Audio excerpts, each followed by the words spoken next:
Last night there were almost 600. 524. Yes, those ones. That's just planes of that type, yes. Yes, were shot down. Obviously, we're in for a very restless night. And that's something I'd like to talk about further. But again, in Moscow, there will be representatives from a large number of countries, and not the least important ones. Including nuclear powers. Yes, including nuclear powers. So even the propagandists on their broadcast admit that Putin invited his comrades to Moscow simply to serve as air defense. But I have a question. I just have a bit of a problem with history. So how many Chinese divisions took part in the liberation of the territory of the Soviet Union in Europe? Or maybe they were the ones who took Berlin? Or perhaps the Chinese were the ones who relentlessly bombed Japan, which was Hitler's ally. Of course, these are all rhetorical questions, but the main thing is something else. Traffic in Moscow, both on the ring road and inside the city, is completely blocked. People are walking home on foot, seems as abandoning their cars, all because Volodya is having a little panic. For the second day in a row, GPS and mobile internet are being restricted in Moscow, and tomorrow they'll cut off mobile communications altogether. And even if there's still some living veteran somewhere who's 100 years old, if something happens to him, the ambulance won't be able to reach him. But a Ukrainian drone might make it to the parade. That's why it's necessary. Absolutely necessary, Ma, to think through all these details. Oh, veterans, pensioners, that's not important. The nation of victors is celebrating its victory. That's how it is, feeling a bit uneasy, but it is what it is. It's a special kind of pleasure to watch Russian soldiers posing for photos with their new masters. Take a look at this video and ask yourself, who here is supposed to be the world's second strongest army?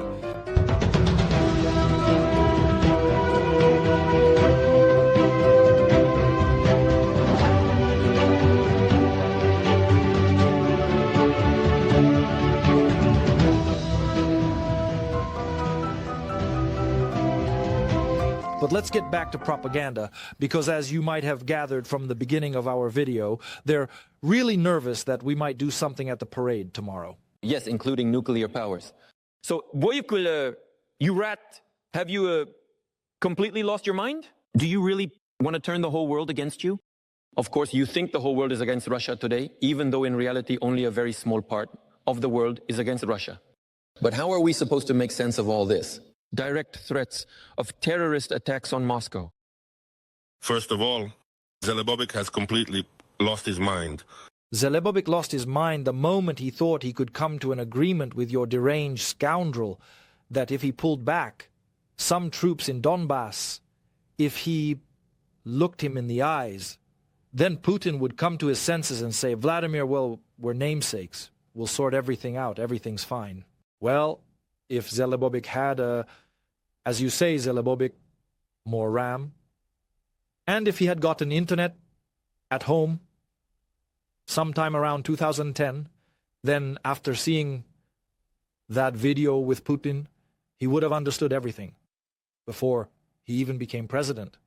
Putin was already rewriting history back then.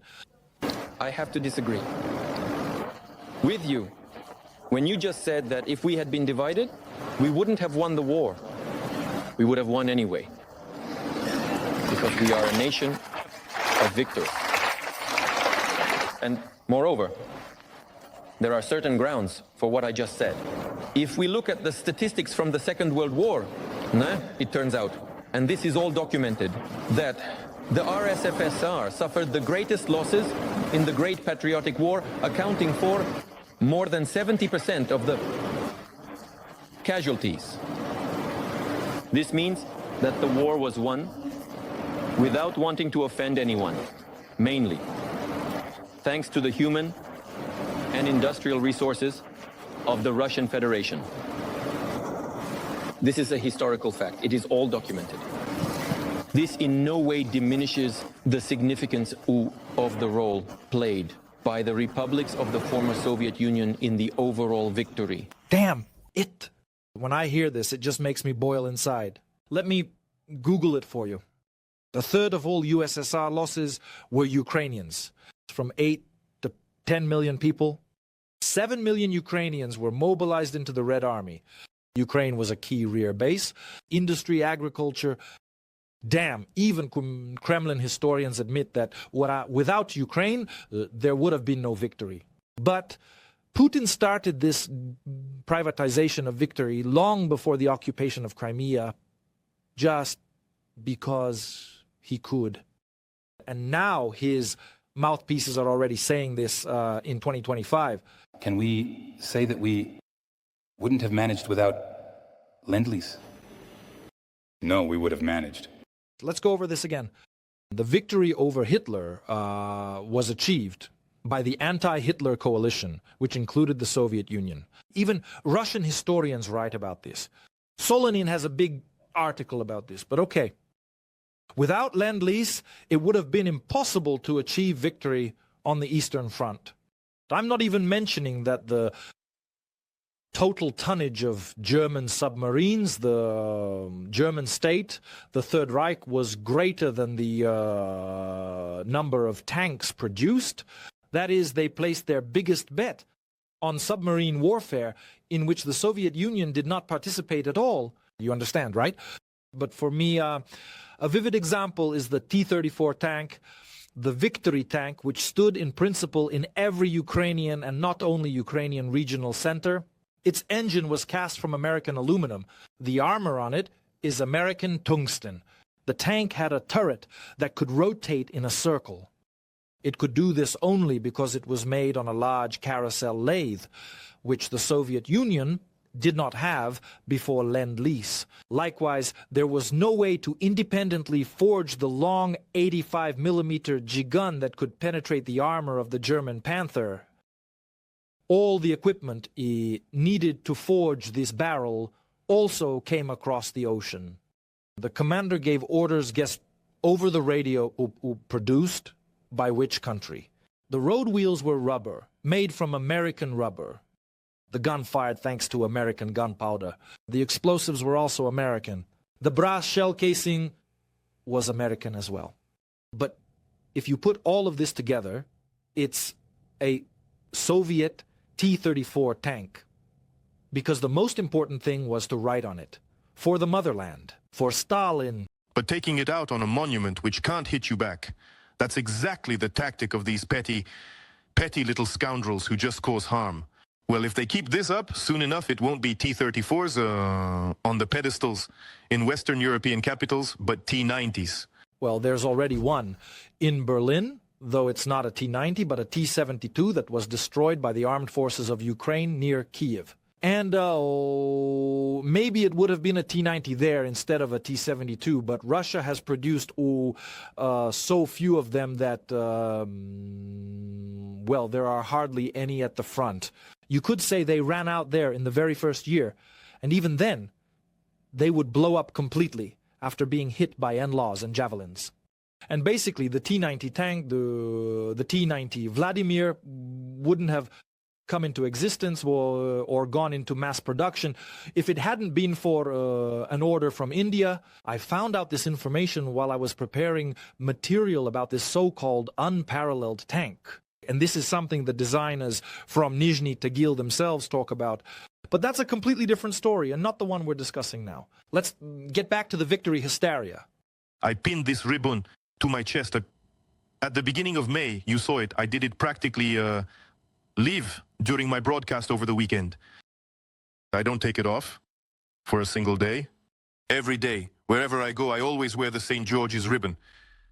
And I've noticed that I always carry the St. George's ribbon with me in Moscow, and I happened to visit the Victory Museum yesterday. When you see metro employees or police officers or utility workers or people who take part in many of our patriotic events. In other words, public sector workers who are forced to do this. But since then, of course, everyone has a ribbon. So I took a closer look.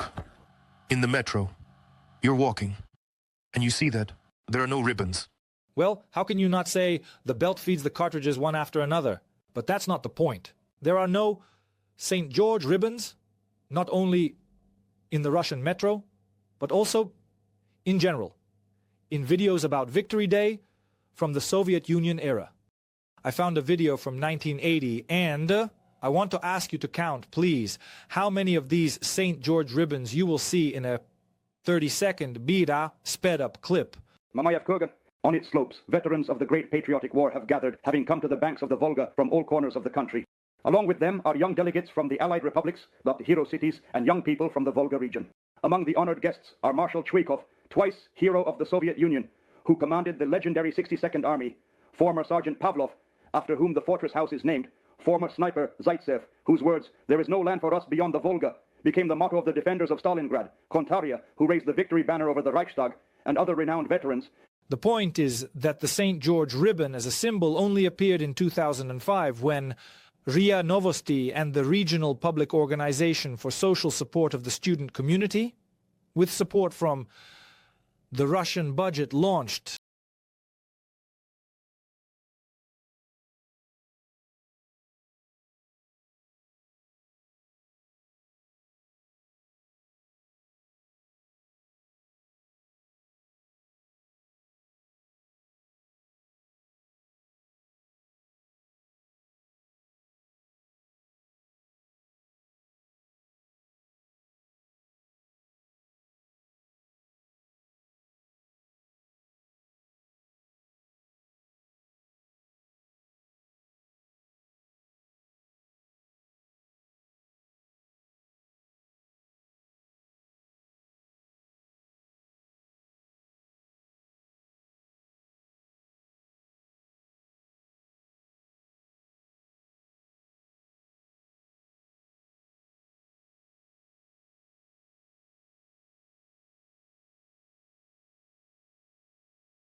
Every voice matters. Join our community, support independent journalism and help us bring you the truth from Ukraine.